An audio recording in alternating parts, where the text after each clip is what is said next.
Hey guys, welcome back to my channel. Today's video is going to be all about orchid blooms and how to keep them blooming longer. So I have a huge collection of orchids, mostly cattleyas, and I always have something in bloom. And I'd say that through the last couple of years in blooming, through the last couple of years in growing, I've learned a couple of tips and tricks. Hey guys, welcome back to my channel. Today's video is going to be all about how to keep your orchids blooming longer. So I have a big collection, mostly of cattleya orchids, and through the years I've learned a couple of things that have kept some of my orchids blooming a lot longer than others, and I'm going to share all of the tips that I have on how to keep them blooming as long as possible, what to avoid, what you got to do to keep them going if you can help it, and just little tips I've learned along the way. A lot of times my cattleya orchids in general, they'll bloom between 2 weeks and 4 weeks. When it's hot, they bloom less. When it's cooler, they stay blooming longer. But there's a couple of things that you can do to keep them going. So let's jump right in.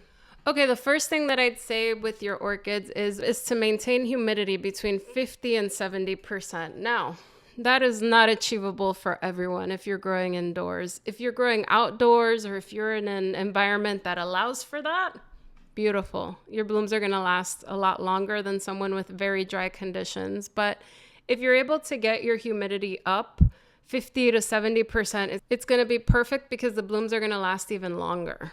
Now, if your environment doesn't allow for that, you could do a couple of things. There are humidifiers that you can use. You could close the door with the humidifier if you have your orchids in an enclosed space. That's an option.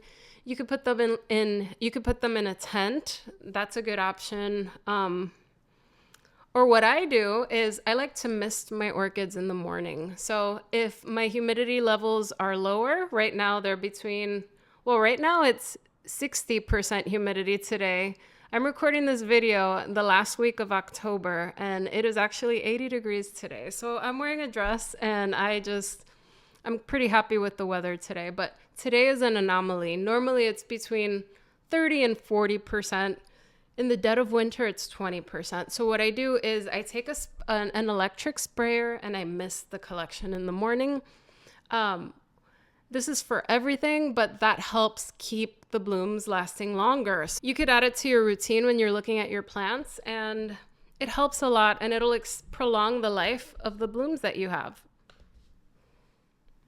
Okay, the next one is important. You want to maintain stability for your orchids. So a lot of times when our orchids are blooming, we want to showcase them. We put them in different places.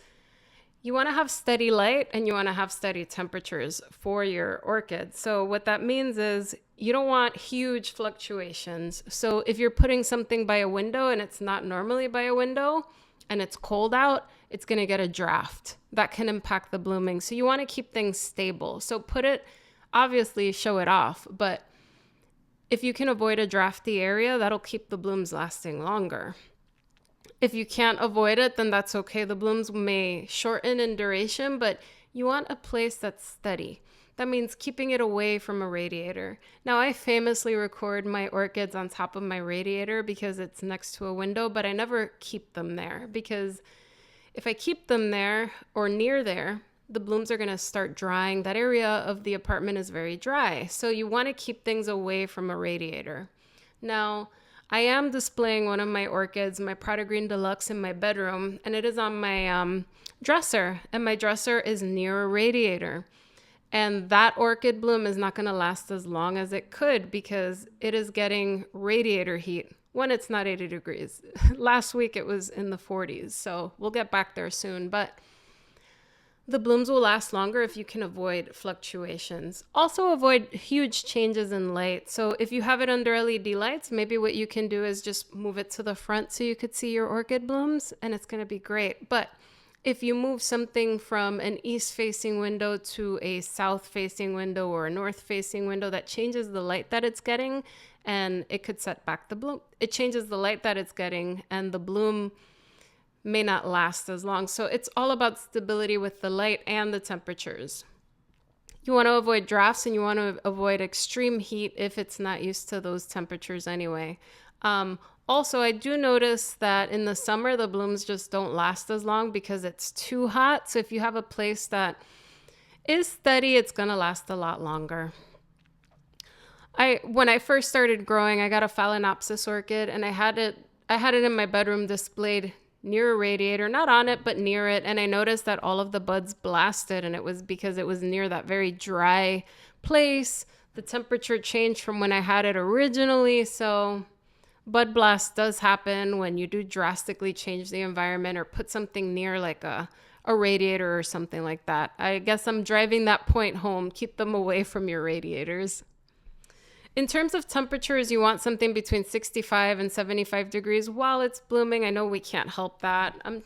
Right now, it is 75 degrees in my apartment because it is warm outside today. But the blooms are going to last longer if you could keep things on the cooler side. So 65 to 70 degrees will work. If you can't get the temperatures there, no big deal. Your blooms are going to bloom, but they're not going to last as long as they can if the temperatures are a little bit cooler. So if it's 95 degrees, I hate those temperatures because my blooms, they bloom, but they don't last very long. They'll last a week instead of a month. So that's the downside of growing in the summer. Slightly cooler temperatures, in my opinion, help. You don't want anything cold or extreme, but 65 to 75, that is the sweet spot, in my opinion. Next, this smells so good. Usually this one doesn't smell as good, but in the beginning it does. But then after time it fades, and I don't like the fragrance. Also, I just got happy sap on my lip. Anyway, next, fertilizer. I personally stop fertilizing or go way lighter. So I'll just water with regular water. Reason for that is that the orchid is not actively growing usually. I mean, there are some cases where there'll be new growths and a bloom. I've seen that with a lot of hybrids, but generally the orchid is more focused on the bloom. So I personally don't fertilize. Some people recommend using a fertilizer with less nitrogen because nitrogen helps your orchid with the actual growth structures. So some people suggest bloom boosting fertilizers. I don't do that. I don't usually fertilize, and if I do, I fertilize very lightly while it's blooming.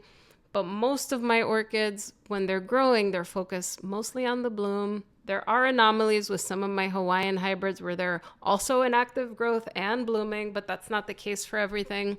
But generally, you don't need to fertilize, in my opinion, through the blooming cycle. And if you want to fertilize, there are bloom boosting fertilizers out there. I don't use them. Some people swear by them. I just like to keep my life simple. That's just my personal preference. But if you're going to fertilize, you can use something with less nitrogen in it. And if you want to try the bloom boosting fertilizers, that's completely fine. You could see how it works for you, but that is what some growers also like to do. The next tip that I'd say is handle the blooms very lightly. Don't touch them too much. I know we're going to stick our nose in them all the time because they are cattleyas, but one of my orchids in particular, this one is my Patinera Martha Clark. It has a very thin spike, and I actually grabbed it and I broke it. So you want to be very gentle with your orchids, especially your cattleyas or your dendrobiums when they have like a pendulous, when they have a hanging cane. You want to be very light with them. And if you have something, and if you're dealing with something that's a little bit less supported, you want to stake it up. So I put a little support stake here, and then I put a little twist tie just so that it could be held up. So you want to support the spikes that need it. Not all of them need it. Some of them are very, very strong and they hold up on their own, but there are some orchids that have a little thin spikes. You want to prop those up because sometimes I've noticed if you have 3 or 4 blooms, it can fall over and break. So stake them up if you need to. If you don't, no worries, you'll know. But I recommend don't touch them too much. Of course, smell them. You bloom them. You got to smell them, but try not to touch it too much. Those are the main tips that I have. Once your orchid has bloomed, you can cut the spike off when the flowers are spent, and then your orchid is likely going to focus on vegetative growth again. It's going to focus on its roots in the pot. It may focus on leaves. It may focus in other areas. So it'll that's when the fertilizer will be needed again. So you do want to fertilize after it's done if it's the growing season for that orchid. You do not want to repot while your orchid is in bloom. I actually repotted an orchid that was blooming and it set it back significantly. So blooming an orchid is a tremendous energy suck for that orchid. So you don't want to mess with the root system either during or right after it bloomed. You want to wait. You want to give it time to establish. So wait until new roots are coming out. It's going to take it takes so much energy for the plant, so don't stress it out. It's like your orchid just ran a marathon. You don't want to send it to another race. You want to let it recoup its energy, and then you can repot it after it's got that energy. So you want to give it a little break, give it its food again, but don't repot it right away. I hope these tips helped in keeping your orchids blooming longer.